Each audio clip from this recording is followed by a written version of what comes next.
दांत वाली बहू। रंजना कभी ब्रश नहीं करती थी। उसे कितनी बार उसके माँ बाप ने डांटा, लेकिन उसका कोई असर उस पर होता ही नहीं था, जिस कारण से उसके दांत पीले पीले हो जाते हैं। शादी के बाद। अरे बहू, वैसे तो तुझ में कोई कमी नहीं है, पर तेरे दांत इतने पीले कैसे हैं बेटा? कैसे मतलब? कोई सर्जरी थोड़ी ना कराइए। वो तो क्या है ना, मैं ब्रश नहीं करती थी तो पीले हो गए। अब क्या करूं? आप कहे तो लाल करवा लूं या फिर काले? यार ये क्या है, क्यों माँ से लड़ रही हो? लड़ रही हूँ? अरे मैं लड़ रही हूँ या ये बोल रही है कि दांत पीले हैं, पीले। अरे तपस्या थोड़ी ना की है इन्हें पीले करने के लिए। बकायदा ब्रश नहीं किया है 20 साल तक, तब जाकर। छी, कैसी बात कर रही हो? ये उस वक्त तो पीले नहीं थे जब हम लोग तुम्हें देखने आए थे। अरे तब साफ करवा लिया होगा डेंटिस्ट के पास जाकर। अब देखो कैसे पीले पीले लग रहे हैं। रंजना सास की तरफ गुस्से से देखती है। फिर शुरू हो गई पीले पीले पीले। अरे पीले तो तब भी थे जब मेरे हाथ का रसगुल्ला उड़ा उड़ा कर खा रही थी और बोल रही थी, लड़की नहीं गुणों का खजाना दे रहे भाई साहब आप। खैर, अब वो लोग करते भी तो क्या करते, पीले दांत वाली बहू पल्ले पड़ी थी तो झेलना तो था ही। एक दिन कीर्तन में रंजना गाना गा रही थी। अरे कमला बहन, माँ का द्वार है, यहाँ तो सब शुद्ध होकर आते हैं, फिर अपनी बहू को ब्रश भी नहीं करवाती तुम। दूर से पीले पीले दांत भक्ति में बाधा उत्पन्न कर रहे हैं। और कोई 2 साल के बच्ची थोड़ी ना लेकर आई हूँ मैं बहू बनाकर।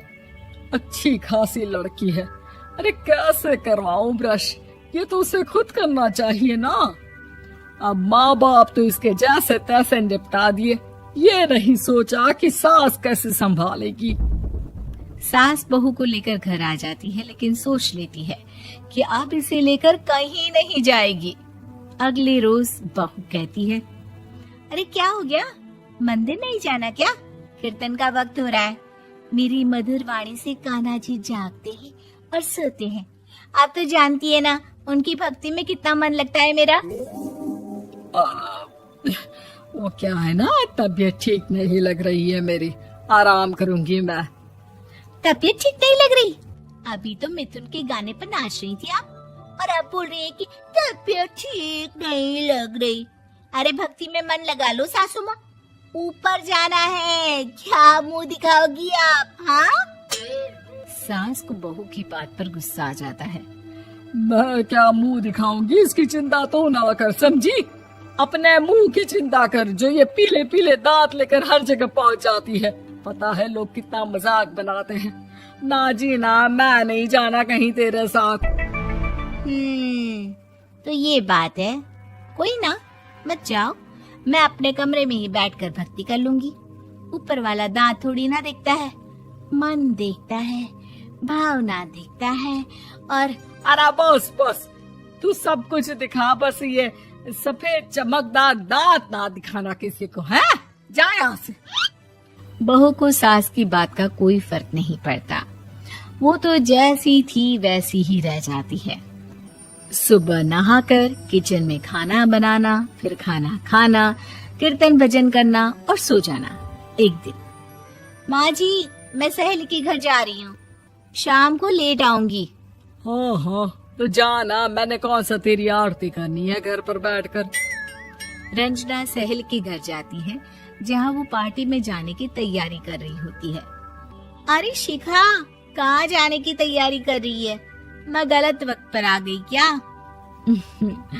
अरे नहीं यार, उल्टा सही वक्त पर आई है। मैंने ये साड़ी और ज्वेलरी निकाली है यार, शाम को इनके ऑफिस की एक पार्टी में जाना है। बताना कैसा लग रहा है ये सब? नहीं यार, इस ड्रेस के साथ तो वो वाली ज्वेलरी अच्छी लगेगी। हाँ हाँ सही बोल रही है, मैंने ध्यान ही नहीं दिया। वैसे तो हमेशा से मस्त फैशन सेंस रखती है। तू तो बड़ा जाती होगी ना पति के साथ पार्टी में। रंजना कुछ नहीं बोलती, बस सोचती है कि यार काश ये बात सही हो जाती। पर मैं क्यों नहीं जाती पार्टी में? क्या इन लोगों की कोई पार्टी होती नहीं होगी? रंजना घर आती है और रात में पति से सवाल करती है, एक बात बताइए, आप मुझे किसी पार्टी में क्यों नहीं ले जाते? क्या आपके यहाँ ऑफिस में पार्टी नहीं होती? पति बेचारा क्या कहता कि दांत पीले हैं तुम्हारे इसलिए। अरे कोई पार्टी होती नहीं हम लोगों के ऑफिस में, तो कहाँ से लेकर जाऊं? और मार्केट, मॉल, कहीं वीकेंड घूमना, कहीं तो। अरे यार सारे हफ्ते में एक छुट्टी मिलती है, तो सोचता हूँ कि आराम ही कर लूं। क्यों? रंजना मन मार के रह जाती है।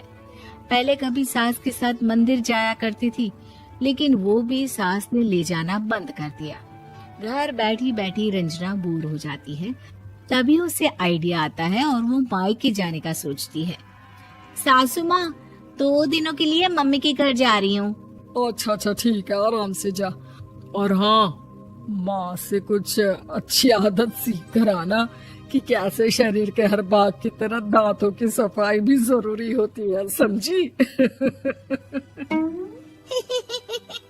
शुरू हो गई ना आप?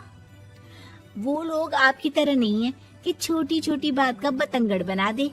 उन लोगों के लिए मैं मायने रखती हूँ, ना कि मेरे पीले पीले दांत। रंजना माँ को बिना बताए उन लोगों को सरप्राइज देती है, लेकिन जैसे ही वो दरवाजे पर पहुंचती है, अंदर देखती है कि घर वाले कहीं जा रहे होते हैं। अब माँ, काश रंजना दीदी के दांतों वाली प्रॉब्लम नहीं होती, तो वो भी हम लोगों के साथ चलती ना बुआ जी की बेटी की शादी में। हाँ बेटा, लेकिन अब उसे कौन समझाए कि उसको उसके पीले दांत नहीं दिखते, लेकिन उसके आसपास के लोगों को कितना एम्बैरेसिंग फील कराते हैं। मुझे तो कितनी बार उसके स्कूल की टीचर ने शिकायत की कि उसके साथ कोई लड़की बैठना भी नहीं चाहती, और ना ही कॉलेज में कोई उससे बात करना चाहता था। लेकिन पता नहीं क्यों उसे ये बात समझ में ही नहीं आती। कोई कमी नहीं है उस लड़की में, बस यही कि दांत पीले हैं। वो तो भला हो जीजा जी और उनकी माँ का, जो दीदी को जैसी है वैसे ही रखा हुआ है। रंजना को अपने घर वालों की बात सुनकर बहुत दुख होता है। वो सोचती है कि वो क्या करे, लेकिन फिर वो सीधा डेंटिस्ट के पास जाती है, अपने दांत चमकाती है और कसम खाती है कि वो रोज ब्रश करेगी। अरे क्या हो गया? तुम तो 2 दिनों के लिए गई थी ना। पर कोई ना, अच्छा है, चलो आ गई तो। रंजना सास के सामने आकर खड़ी हो जाती है और पूरी स्माइल करती है, उसके चमकदार दांतों को दिखाती हुई। हैं? चले मंदिर। माँ, मुझे माफ कर दीजिए, मैंने आप लोगों को बहुत एम्बैरेसिंग फील करवाया। मैं आज से रोज ब्रश करूंगी।